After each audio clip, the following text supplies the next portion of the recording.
Hi, I'm Dr. Bertice Berry, and I want to tell you a story. I'm at a conference where I'm going to be speaking to thousands of people who work in veterinary medicine. There's a gigantic sign with my picture on it, and it has the theme of my talk, Owning Your Narrative. When I walked into the hall to get my registration badge and what have you so that I could go to a sound rehearsal, the woman who worked at the front of the hall, making sure that everybody came in, had their badge, they were actually registered. There was an area to the right where you go to get your registration, and she said, "Are you here for your registration?" And you can go over there and get it. And we need, ID and proof that you are who you say you are. And so there's this gigantic sign with a picture of me. Now I was wearing a mask, so I said, "Well, yeah, that's me." And she looked up and she was like, "That's you?" And I said, "Yes." And I had on a mask, so I didn't look like myself. Anyway, and I have hair since the picture was taken. Anyway, she looked and she said, "I've been wanting to talk to somebody about that sign." And I was like, "Okay."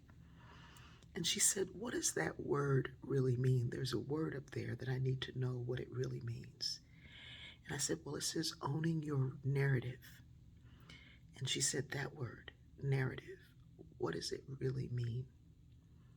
I said, "It's about owning your stories. Not just your stories, but the way you tell them, who you tell them to, the power that you want to leave with that story. Your narrative is your voice, it is your life stories. You're not just a book, you're a library of stories." She sighed heavily. Tears filled her eyes. And she said, "Can I tell you a story?"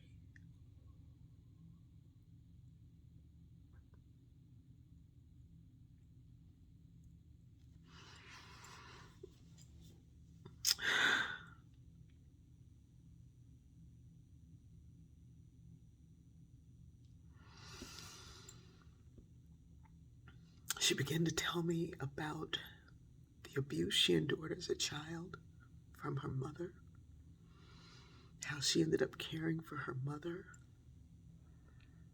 and how on her deathbed her mother repented to her and asked for her forgiveness. And she said, "I had forgiven her long before, but the power of getting that has set me free. And I needed to tell somebody." This woman told one of the most effective stories in 2 minutes. And those 2 minute stories are what I've been teaching people to tell. But we already know it. It's just a reminder of it. She knew it. She knew she had to say this out loud to somebody. And I was so fortunate to be able to get it. She had to be vulnerable. She had to admit, "I don't really fully know what that word means." She had to be open to a stranger. And she had to be willing to bless me to be a story keeper in her narrative.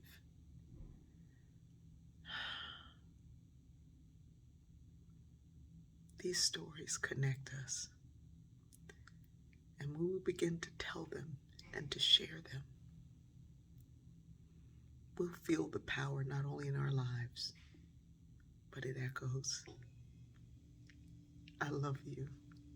Thank you for listening to my stories.